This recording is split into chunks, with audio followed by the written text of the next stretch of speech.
Hello, this is Positive Vibes Enterprise. I am Tom Goodwin, and this is Michelle Ronquillo. Hi, everybody. And the subject today is one of these subjects that there's a certain amount of repression related to it, and so it's a delicate subject, but so is spirituality in our culture, so it's not surprising that both of them we are not the most comfortable at dealing with effectively. Right. So the subject today is sexual/spiritual energy. They're so much related. Yes. So if you cannot handle spiritual energy very well, you can have problems handling sexual energy very well, and desires of all forms very well. But what is one of the primary desires of all desires? It's sexual desire. Right. And it's important to understand this as well. In the spiritual, it's very emotional based, it's on feeling.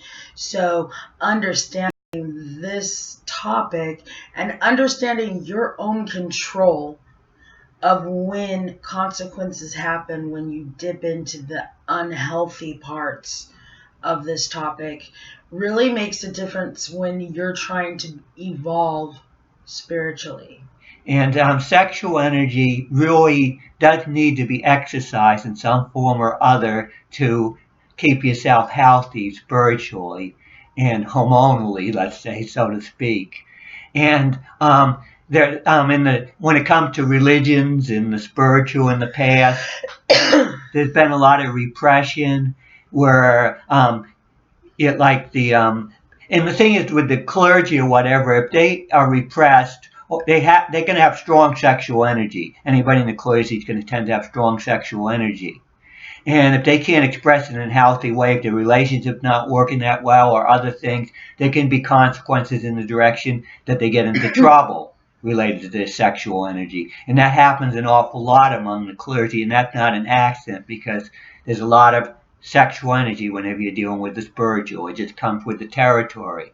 Now you can repress it, but what happens when you repress it is that you're going to be partially, you're going to be expressing it a certain amount, exercising not enough out of desperation, and then you're going to have a tendency to probably get caught up in strange expressions of it, which are unhealthy and can get you in jail. Yes, I was just going to add that in suppression also comes with the unhealthy teachings of sexual energy when you're a child. So sometimes they come out very, very differently and unhealthy.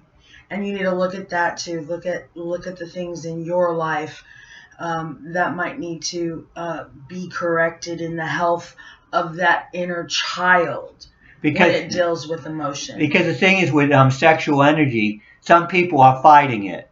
They're fighting it all the time. And then they give in every once in a while because they cannot fight it. They cannot win. And they're the ones that can cause the most trouble and be the most dangerous when it comes to crimes and abuse and controlling people through sexual energy. And then there's the absence of sexual energy, which it means you just kill it completely. You don't exercise it, you kill it completely. And that's when you're going to end up getting somebody that's totally removed. They're not going to be able to bond to anybody. They're not going to connect with anybody. They're going to be in a total bubble, removed from the world spiritually. Numbness. And they're going to have a tendency to be cold and unreachable, totally detached and unreachable. They may be a guru totally removed from this world, or they may be, I don't mean to go after gurus because some of the gurus are not that way. So I got to be careful about that. But they may be, some kind of spiritual person that just, you never can get any, but, it's almost like you never can get the subject brought up at all or them giving it any real validity. Now our YouTube stream just keeps going in and out, so I'm hoping you guys are getting our message here.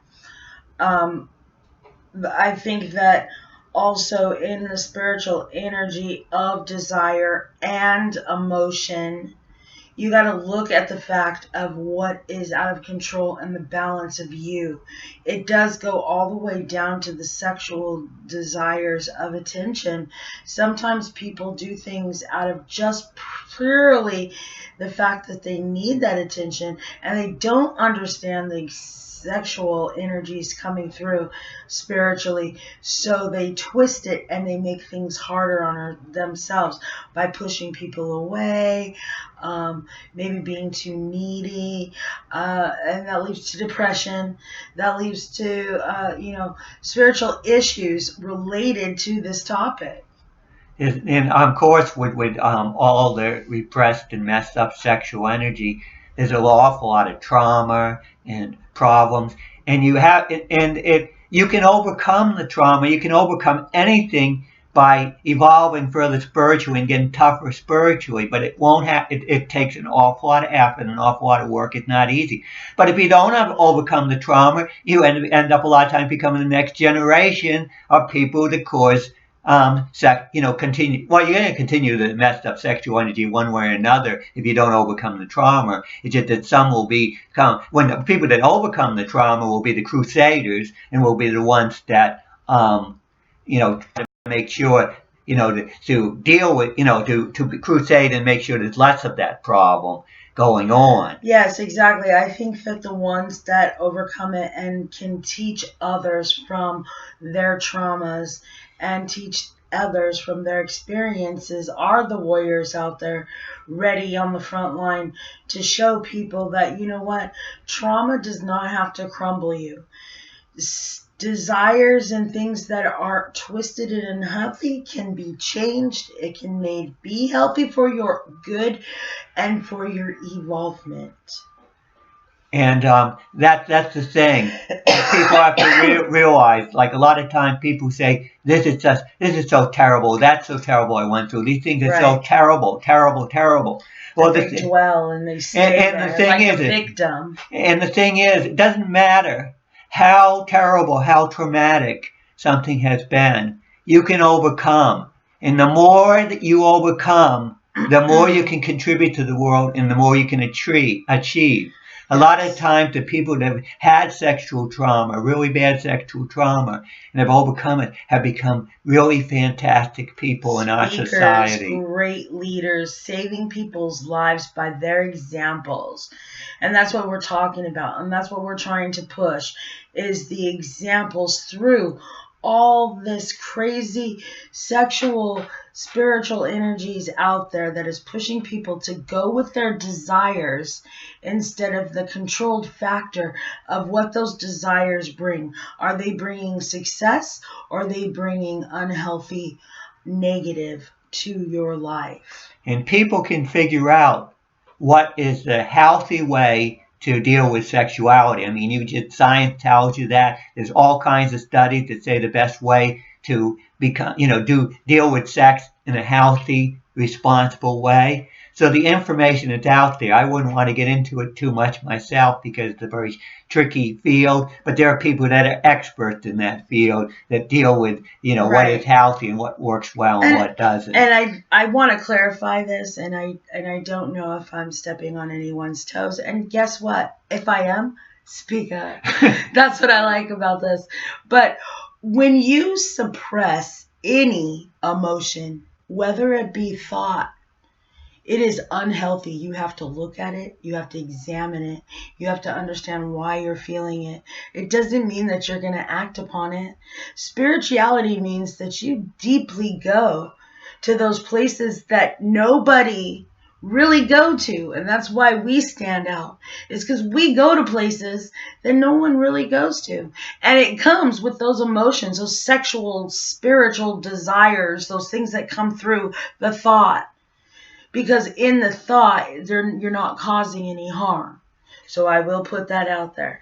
You have to examine it, look at it, understand why, and go into the inner child and heal those things, heal those traumas, heal those ashamed feelings that you have to suppress those emotions. And not everybody's going to find a healthy relationship at all times. Not everybody's going to have a partner at all times. Right. So you have to be able to figure out how to take care of your own sexual energy and keep it healthy on your own. If you feel like you have to have another partner, or you know that's required, you're going to end up getting the wrong partner, and abuse and all kinds of bad things are going to happen. Right. And some people will never find a partner, and we cannot condemn them for the fact that they can't find a partner and they have to deal with the sexual energy on their own. We have to consider that as a healthy expression, just like any other kind of expression. Also, once Tom hit that good point, loneliness in those sexual and spiritual desires can lead you into desperation or lead you into dark pathways that you can avoid with control, with understandings of what it is and why you're walking alone. You know, some people walk alone because they are leaders and the blessings come from the giving that they give. So understand that love is never wasted. Energy of emotion is never wasted. It is put out there, but you have to know with confidence, with your self-love, that you matter. What you feel, what you evolve, what you express, it matters in a healthy way. And the type of training I do, because it is spiritual training, it's going to not only is it going to require that you have your sexual energy going really well, but it's also going to bring out more sexual energy. It's going to enhance it. It's going to develop it. So you're going to end up getting more of it.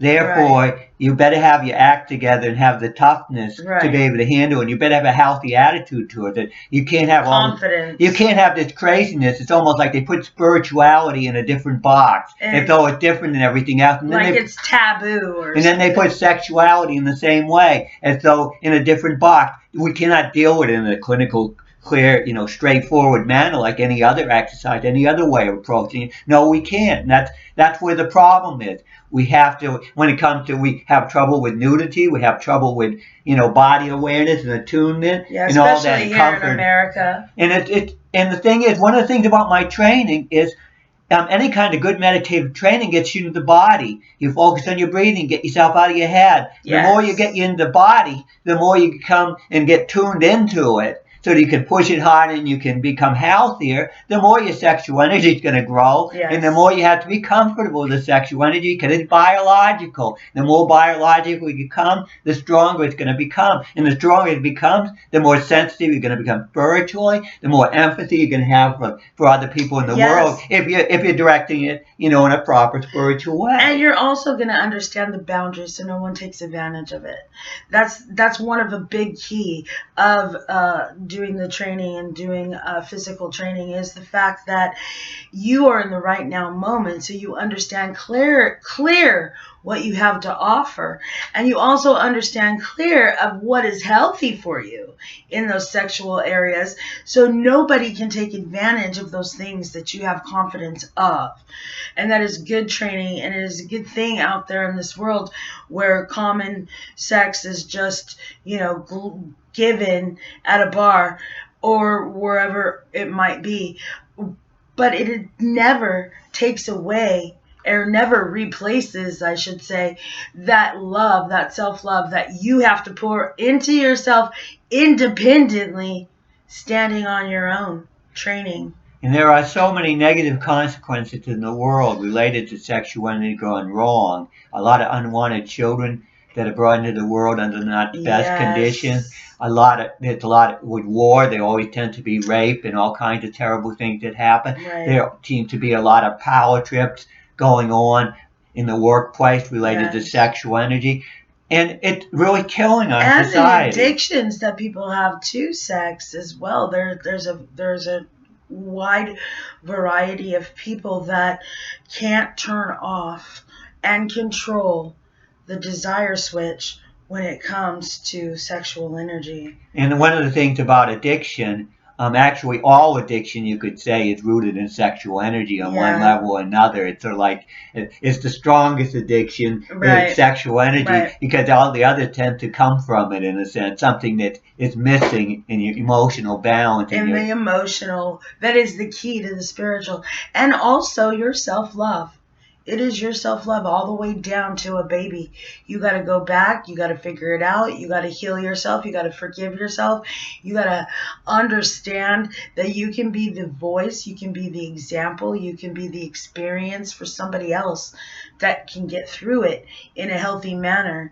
You rise above the trauma. You understand and you dive into it, because spiritual energy is deep anyway. And spiritual sexual energies is deep at the level of matching those energies. So understanding your emotions, understanding how you feel, understanding your boundaries of these desires, and understanding the consequences of doing things that might taste good or feel good right now, but in the long run, it's going to hurt you. And you have to balance those things, because those are your controls. Those make you whether or not you're addicted to that energy. And what my last subject had to do with open-mindedness and so forth. Well, if you are addicted or locked into sexual energy in a way that you can't go any further, it tends to hold you back. Sexual energy can hold you back and lock you in, so that you are not able to go further, develop further spiritually. And that's what I was saying with my training, that it's going to force you to develop further in that area, because it just won't work otherwise. But the thing is, these people that locked in, they have beliefs that they hold on to, and you can't challenge, you can't question, you can't say, well, wouldn't this work better in this world if you tweaked this belief? No, you can't tweak my belief. My beliefs are the word of God or something, which you cannot be, that autocratically you cannot alter or change. I mean, it's autocratic. It's like a dictator telling you, this is the way it is, and you better not question me. You better not challenge me. And I mean, all kinds of different movements of different types, spiritual movements, religious movements, have a part of them that tend to get overly locked in and think that they have some kind of channel where they get absolute type information that cannot be questioned or challenged. The thing that is really crucial about this is the guilt, the remorse, the negative energies, the negative thoughts that it leaves upon the followers that will not free them to heal. Anything that is not leading you to a positive result to help yourself, to understand your evolvement, your place, your betterment, your piece of the universe, the piece of the entities of the independent like-mindedness that you give, because nobody else can. If something or aristocratic or a thought or a group takes away the ability for you to evolve without guilt, without remorse, without those negative things holding you back, thinking that you can't do something, those are the things that you have to release. Those are the things that you need to look at, ponder on, see if it is good for your soul, and see if what we're saying is totally true. Because when we come back and we want you to say, hey, you're right, when I put Tom's training into place in my life, and I took a look at the things spiritually that I needed to do, replacing physical exercise, physical training, I got clarity of where I was going in my life. And that is testimony from me, and testimony that I want to hear from others, by just doing the challenge, by just pushing yourself to understand where sexual and spiritual energies are rampant in this world today.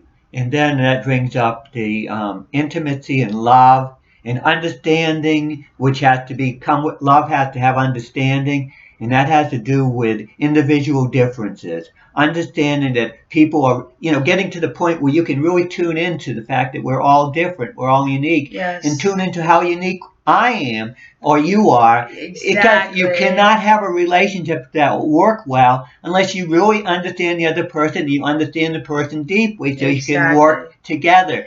Communication, understanding, empathy on their side and your side without bringing the baggage.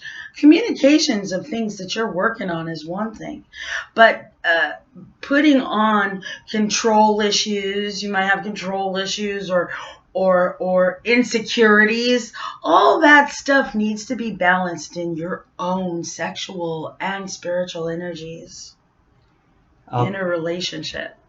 Okay, I think we covered this subject really well. This is Positive Vibes Energy, Positive Vibes Enterprise. With a lot of energy. Yeah, with a lot of energy. Yes. Positive Vibes Energy. Positive Vibe Energies through the enterprise. And we need word of mouth. We need the energy to get out to other people because the thing is, we're not reaching a lot of people yet.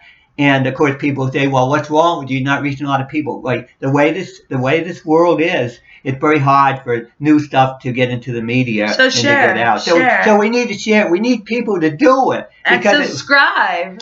Because that's the only way it's going to happen. And once it starts happening, then people will say, "Oh, it's a happening thing." But it's getting the momentum started in the first place, which is the hard part. That's why we need the few key individuals that have the courage and strength that are doing it daily like us. We're walking daily. We're living daily. We're experiencing daily. We're giving examples daily. That's what we want you to do as well. So we need those type of people to spread the word. And you're going to spread the word. And when you spread the word, you're going to run into a lot of people, just like we run into. Like-mindedness, like, oh my goodness, let's...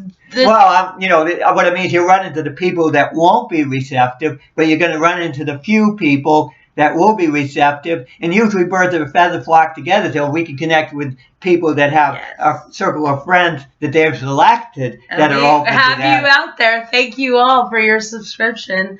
You know who you are. And we want more subscribers and more comments of what you're thinking. What do you think about all this energy of our society? Let us hear your voice. And Astra Goodwin is all over the internet. ASTROGOODWIN, all over the internet. And he does great astrology charts. And I do spiritual psychic medium readings to tone your gut intuition into something that you can use in the daily. And let's not forget the meditative trainings and the wonderful things that Tom has created for all of us to share, grow, and expand this world. Thank you. Thank you very much. Bye.